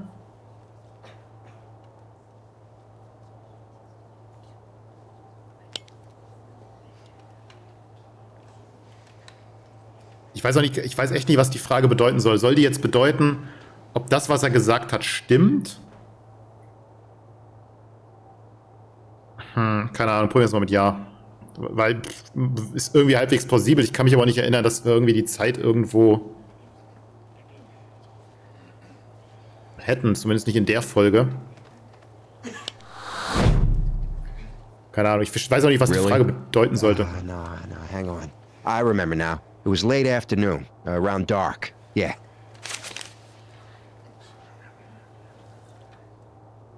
War ja schon was verloren hier. Did Mr. Vincenzo describe any specifics of the crime? Anything to help authenticate his testimony? Well, he shot the boy first, 2 times. The first hit him in the stomach, and then the second round went right through his heart. He said he made the girl lie down, face down, and then he shot her in the head, sort of from the side. He was real surprised she survived. Ich weiß nicht genau, ob es jetzt 2 Schüsse waren, aber denke ich schon. Boah, aber hat er sie zuerst? Das sind halt so Details über den Hergang. Ich bin mir gar nicht so sicher, dass wir die wirklich so bekommen haben.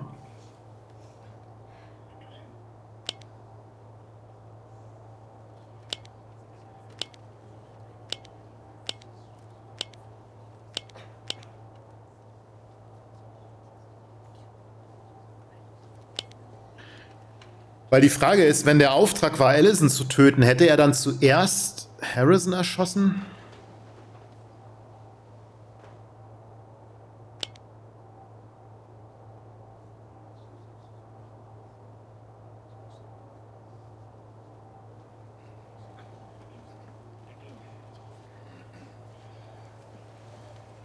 Ich meine, sie wurde am Kopf seitlich getroffen. Insofern könnte es stimmen. Also ich habe keine Ahnung, was mit Harrison war. Ob das wirklich 2 Schüsse waren. Das könnte jetzt eklig werden. Also probieren wir es mal mit Ja. Ich habe es jetzt eher an Allisons Verletzung festgemacht. Vincenzos Witwe, ja, boah, aber was hatte die gesagt? Erwähnt es während ihrer Befragung. Curtis hat es Benson an der Würstchenbude erzählt. Die Würstchenbude war aber hier, oder? In der Folge.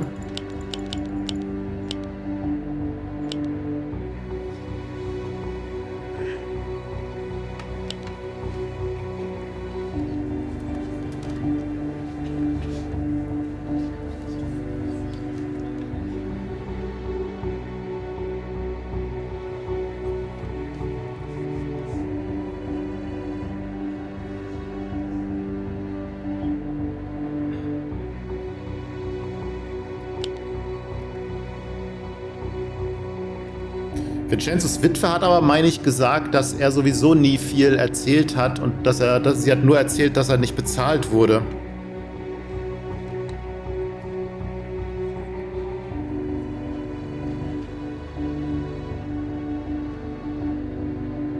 Fontana hat es nicht Curtis erzählt.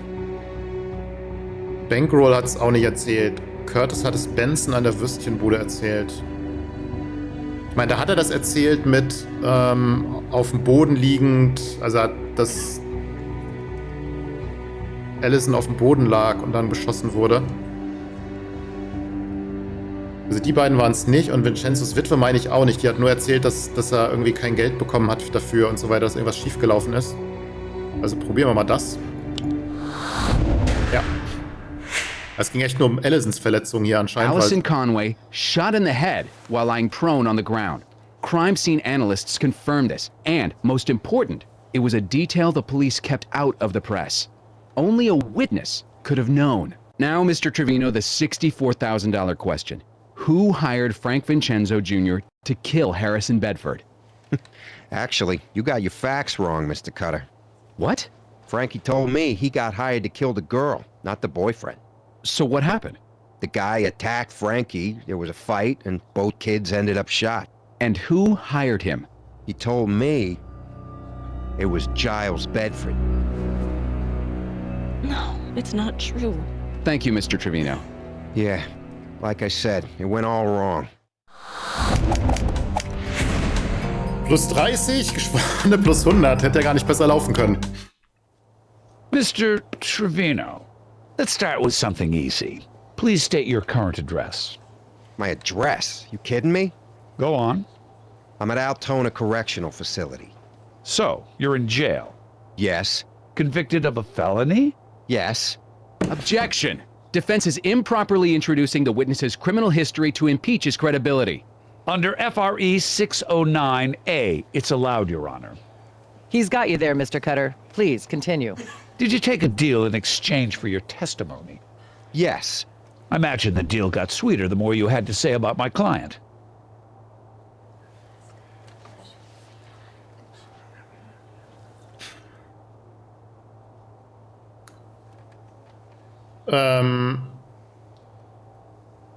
Provokation vielleicht? Jetzt können wir es noch richtig verkacken. Probieren wir es mal. Objection!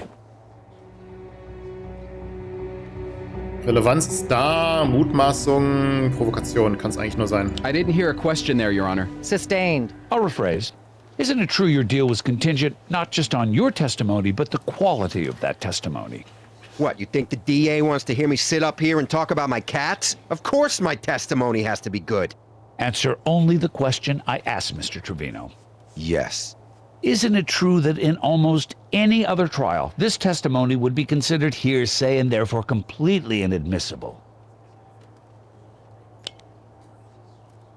Wäre Ihre Aussage in jeder anderen Verhandlung nicht als Hörensagen abgestempelt worden und somit unzulässig? Nein, weil es ja hier auf dem Sterbebett ist. Außerdem fehlen ihm Fachkenntnisse, um das zu beurteilen, weil er kein Anwalt ist. Objection! Keine Fachkenntnisse. Mr. Trevino is not a lawyer. He isn't expected to know that, nor is it relevant. I agree. Move on, Mr. Vance. Sustained. Ladies and gentlemen of the jury, let me categorize Mr. Trevino's testimony for you. It is a story told by a convicted felon in exchange for reduced punishment. Even if it's true, these are the words of a dying assassin, a man with no morals whatsoever. Why would any reasonable person ever rate this against the innocence of a man who has been a pillar of New York society for his entire life?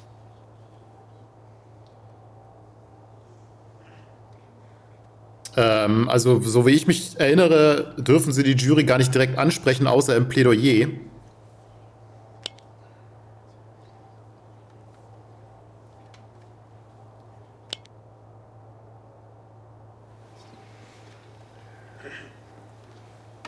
Insofern ist es da schon mal ein Einspruch wert. Die Frage ist nur, wie der klassifiziert Objection. wird.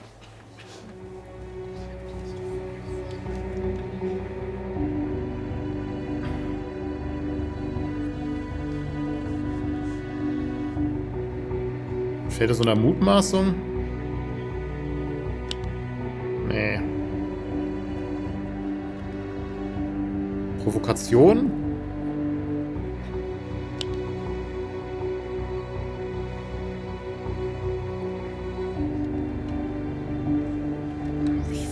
Ich weiß nicht, höchstens Provokation. Your Honor, Mr. Vance is arguing his case, not questioning the witness. Sustained. Cut it out, counselor. I have no further questions for this witness. Haben wir mal hart am Limit noch vorbeigesegelt hier, wa? Glück gehabt. Okay, immer noch 100%, sehr schön. The people rest their case, Your Honor. Very well. And Mr. Vance? Motion to dismiss the charges against my client. The people have failed to adequately meet the burden of proof. The state must prove the critical facts of the case to the appropriate level of certainty. They have not done so. I don't know. I heard some pretty good juice, Mr. Vance. I'm denying your motion. Call your witnesses. We call Allison Conway to the stand. Miss Conway, can you describe your relationship with the defendant? Yes, Giles, Mr. Bedford is the grandfather to my child. His son Harrison and I were involved in high school. And now, of course, he is the CEO of the corporation I work for. How many years have you known him? Since 1998. In that time, have you ever seen him act violent or unpredictable? Miss Conway? No. No, I never have. Many people have said Mr. Bedford disapproved of your relationship, thought you were from the wrong side of the tracks. But this is rumor that's been blown out of proportion, correct? Suggestivfrage? Objection, Your Honor. Yeah. The defense is leading Miss Conway through her testimony. Sustained. Can you describe how Mr. Bedford acted towards you and the baby after the murder? He was nice. The whole family welcomed me and my son. He paid for my medical bills, and schooling. He paid for everything. He got me this job, told me I should work for him. Miss Conway, is something wrong? No, I'm fine. So you think Mr. Bedford felt kindly toward you, maybe even like the daughter he never had? Mutmaßung?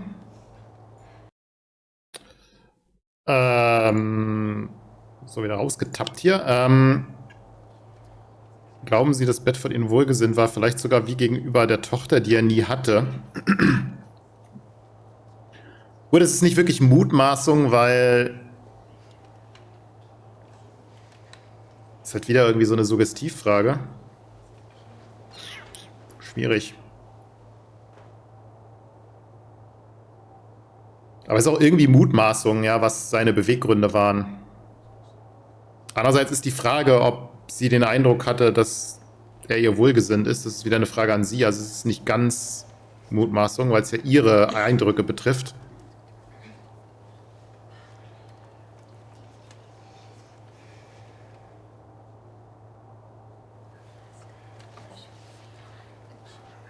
Aber es ist auch irgendwie eine Suggestivfrage, also weil er quasi schon die Antwort formuliert. Objection, Your Honor.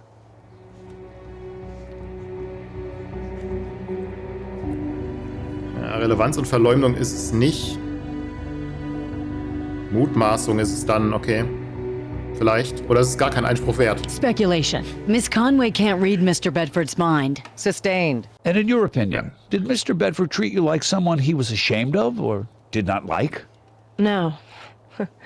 No, quite the opposite. More like he owed me something. No further questions. Thank you, Miss Conway. Miss Carmichael, your witness. Miss Conway's given multiple depositions regarding the facts of this case, and we have no further need to question her. Okay, es war immer noch knapp. Es kann immer noch hart daneben gehen. Dr. Markovich, how long have you been treating Giles Bedford? I've been the family doctor for over 13 years. And in that time, did you treat him with Banaxylene? Yes, I did. Mr. Bedford works in a very high-stress financial situation, and he wanted medication that would help him relax and be more effective. Did you ever observe any side effects? No, I did not, nor did he report any. Have any of your patients or any patients you've heard of ever reported side effects while on Banaxylene?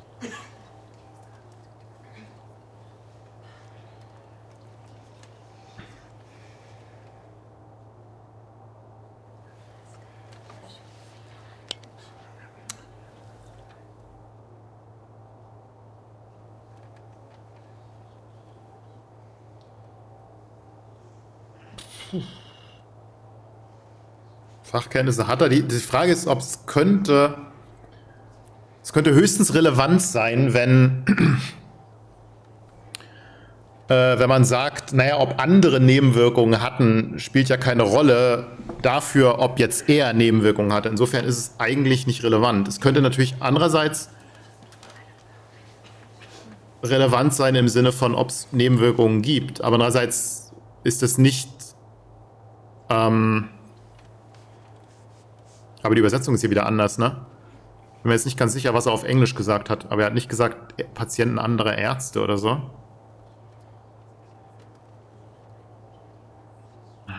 Schwierig.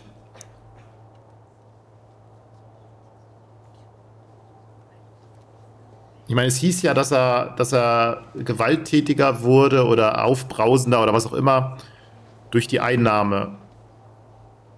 Und es gibt ja Fälle. Insofern könnte es natürlich irrelevant sein, ob seine Patienten jetzt Fälle hätten. Wobei hier Patienten anderer Ärzte wäre wieder so eine Fachfrage, ob es gemeldete Nebenwirkungen gibt. Es könnte... Ich glaube eher nicht diesmal.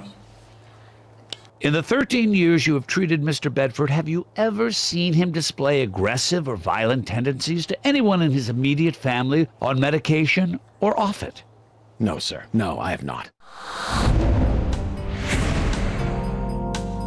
85 geht hart nach unten.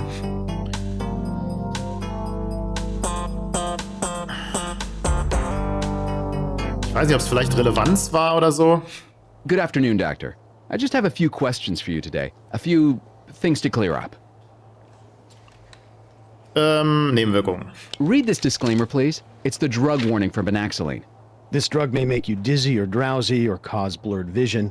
Avoid alcoholic beverages. Older adults may be more sensitive to the side effects of this drug, especially loss of coordination and drowsiness. Banaxylene may cause symptoms including mental mood changes, sleep disturbance, increase in aggression, feelings of paranoia, or hallucinations. Increase in aggression. You know that when you were treating Mr. Bedford? I never knew Banaxolene had any side effects until I was called to testify for this trial.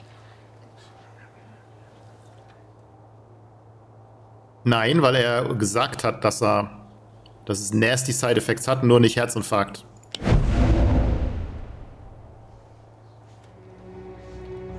Hat den Detectives erzählt, dass es tödlich sein könnte? Nope, er hat den Detectives von den unangenehmen Nebenwirkungen erzählt. Ja, er hat Giles vor den Nebenwirkungen gewarnt, weiß ich nicht. Er sagt den Detectives an Eidesstadt.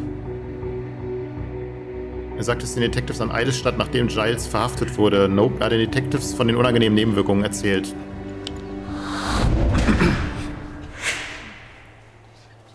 You told detectives that you knew Banaxolene had, quote, some nasty side effects.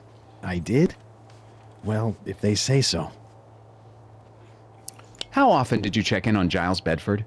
Every 180 days. Ja, das hat er am Anfang auch erzählt, da erinnere ich mich dran. Lass mich nochmal verifizieren.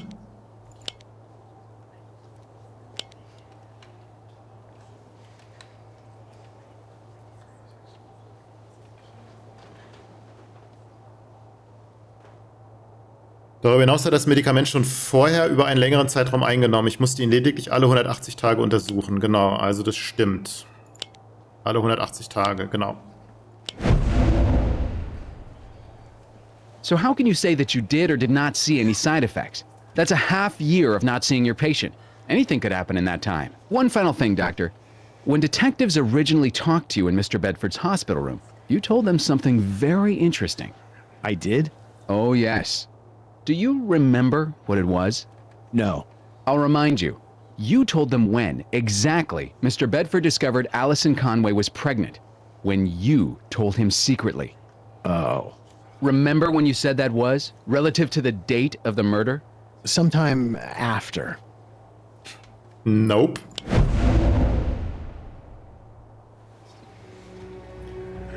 Er hat es nicht Giles, sondern Allison erzählt. Es war am Tag des Mordes, es war davor. Er hat es Giles nie erzählt, es war davor.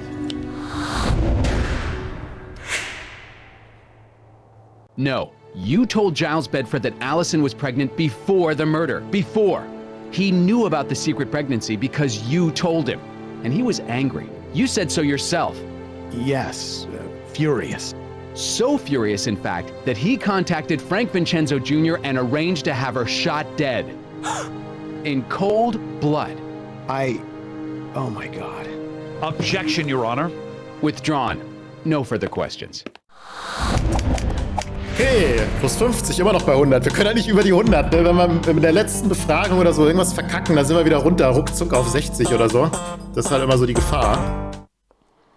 Deswegen sind die ersten Befragungen mitunter gar nicht so wichtig. As long as the trial is still underway, I'm afraid there's not much I can say to you.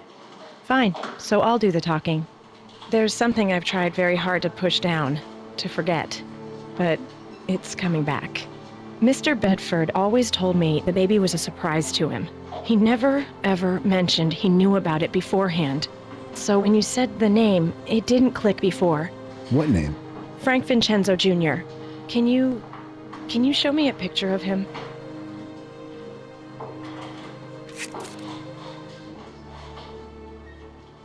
Thank you. Your Honor, the people call Allison Conway to the stand as a friendly witness. Objection. What's going on here, Mike? Both of you, approach. Allison Conway recently had a breakthrough, and her memory is crucial to the people's case. We want to call her to testify. I've had no warning of this. She has additional evidence to present. I'll move for a mistrial as soon as she leaves the stand. And I will decide whether your motion has merit, Counselor, but not a moment before. Now, take a deep breath and listen to what your witness has to say. You introduced her. Now you get to take your lumps, Mr. Vance. Mr. Cutter, your witness. Erinnerung. Miss Conway, can you tell us why you're here today? After I was shot, my memory was spotty, but over the years, I've been able to put some pieces back together. And you recently remembered something about the shooting. I haven't thought about that day in years. I've tried not to. My life was perfect in some ways. There was no reason to remember. But this trial, it's all coming back. Okay, Schießerei. Tell us about what you remember on the day of the shooting. It was a school day. I went to Harrison's house in the afternoon, like I usually did, but he wasn't there. Mr. Bedford said he sent him on an errand and he wouldn't be back soon. Mr. Bedford knew we had a track meet coming up, so he suggested I take a run in the park while I waited. He would have his driver take me over there. I felt uncomfortable in the house, so I said fine and got changed. As I was about to leave, Harrison came back early. He asked where I was going, and when I told him, he said he wanted to come with me. He was scared about the pregnancy, but protective too. Proud even. So it was just the two of us out for a run. Harrison didn't even bother changing. I remember he had this funny Argyle sweater on.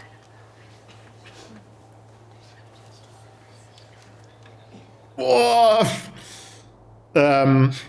Ich habe keine Ahnung. Haben sie gesagt, was er anhatte? Wahrscheinlich irgendwann mal. Aber sie hat doch jetzt auch keinen Grund zu lügen, also gehe ich mal davon aus, dass es stimmt.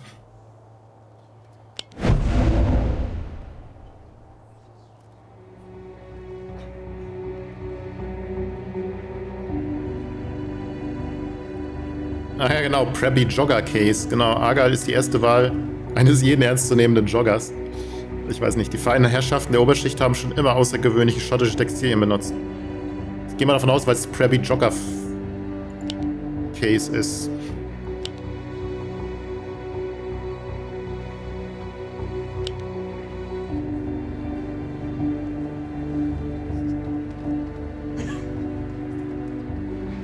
Aber dann stimmt's doch nicht, oder? Diesen lustigen Argyle-Pullover. Preppy Jogger. Also es sind die Preppy Jogger-Morde, also dann kann es nur das sein. Anyway, we got in the car and Harrison noticed right away. The driver, he was new. Harrison asked him his name and he told us. I remember it because it was a funny coincidence. He had the same name as Harrison's brother, Frank. When Detective Curtis showed me the picture of Frank Vincenzo Jr., I knew what you had done. It wasn't enough you wanted the tramp from the wrong side of the tracks out of your son's life. You wanted me dead. And your unborn grandchild. No. Frank wasn't a driver. He was a hitman, hired to kill me. And he followed us into the park. But then Harrison fought back, protected me. And he ended up paying the ultimate price for your anger. When you realized what you had done, to assuage your dirty, rotten conscience, you took me in, paid my bills, bought my love and loyalty. You bastard! Miss Conway! Well, the truth is out, Giles. And now the whole world will know what you are. What you always were. Murderer. Thank you, Allison. No further questions.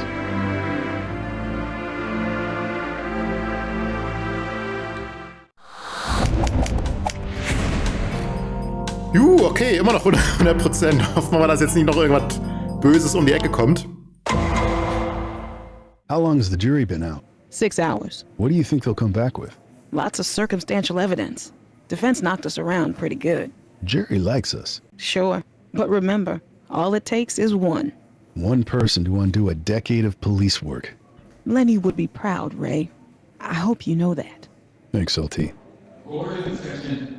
Showtime. Have you reached a verdict? Aber ist auf 100%. Your Honor. Kann ja gar And nicht how do you daneben gehen, oder? find?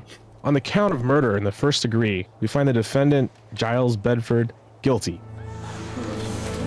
And on the count of attempted murder? Guilty. We thank you for your service. Defendant is remanded into custody until sentencing. Well, Vance has already filed his appeal. Of course. We saw that coming a mile away. Doesn't matter. You won today, and that's what's important. And tomorrow, do it all over again.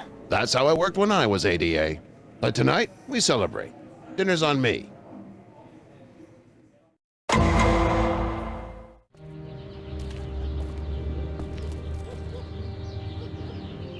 Hey, Lenny. How you doing?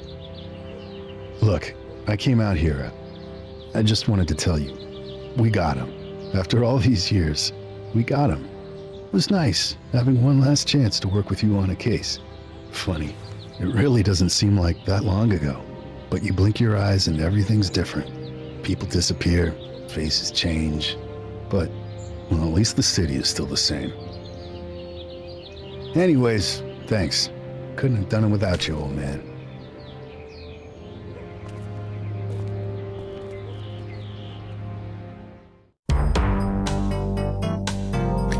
Ja, und da sind wir durch und haben den Mordfall doch noch aufgeklärt und den Verantwortlichen in die Gitter gebracht. Ja, die einzige, oder die einzigen zwei Geschichten vielleicht sogar, also die einzige richtig dumme Geschichte ist, dass wir in Episode 2 war es, glaube ich, den Hahnkampfveranstalter da nicht dran gekriegt haben. War ein bisschen blöd. Auf der anderen Seite muss ich sagen, ja, okay, der war jetzt irgendwie dann schuldig, aber der Typ, der ermordet wurde, muss ich sagen, naja gut, das ist jetzt nicht ganz so schlimm vielleicht. Also es war jetzt nicht wirklich ein Unschuldiger in dem Sinne. Ne? Also insofern wird das vielleicht ein bisschen abgeschwächt, dass wir den nicht verurteilen konnten. Ansonsten, das andere ist diese eine Geschichte da, dass dann irgendwie der Mörder von der Mutter von dem blinden Kind, aber das war halt auch ein bisschen scheiße, wenn er da irgendwie dasteht, irgendwie 10 Jahre High Security und dann klickt man es an und er sagt plötzlich, ja, hier Parole nach 5 und so. Das ist ein bisschen blöd vom Spiel her gewesen, weil das hätte ich sicherlich nicht gemacht, wenn ich gewusst hätte, dass er nach 5 schon die erste Bewährungschance bekommt. Also ich bin schon davon ausgegangen, dass er wirklich 10 Jahre sitzt. Das sind die einzigen beiden Sachen, die jetzt wirklich so ein bisschen arg daneben gelaufen sind. Ansonsten, ja, soweit gut. Ist auch irgendwie ganz cool, dass das Telltale damals halt auch wirklich mal so ein bisschen versucht hat, andere Spielmechaniken reinzubringen und so. Das ist jetzt hier jetzt an vielen Stellen halt jetzt nicht sonderlich kritisch gewesen, aber es ist halt auch genauso, wie es dann mit Walking Dead war, wobei ich jetzt ja festgestellt habe, dass da gar nicht die ersten waren, die diese Mechanik hatten, mit dem man muss in den Dialogen Entscheidungen treffen und kann damit irgendwie Fraktionen irgendwie verändern und so. Das war ja bei Alpha-Protokoll auch schon so, was ja vor Walking Dead rausgekommen ist. Also es ist jetzt nicht wirklich eine Erfindung von Telltale gewesen. Diese Mechaniken mit den zeitbegrenzten Antwortoptionen, die dann irgendwie die Story beeinflussen.